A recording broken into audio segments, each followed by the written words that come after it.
15টি বছর যাবৎ 17 কোটি মানুষের মতো আমিও জিম্মি হয়ে গিয়েছিলাম।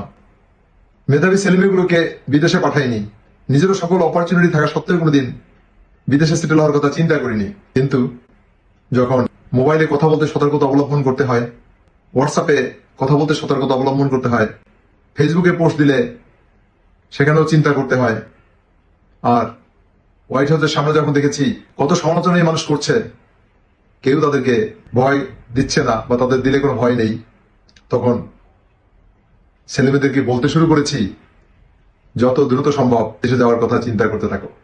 আর প্রভুকে বলেছি একটু শেষ পরিণতিটা দেখিয়ে নিও, শুধু বাঁচতে ইচ্ছা করে শেষ পরিণতিটা কি হয় তা দেখার জন্য। আমার প্রভুকে ধন্যবাদ, তিনি পরিণতি দেখালেন।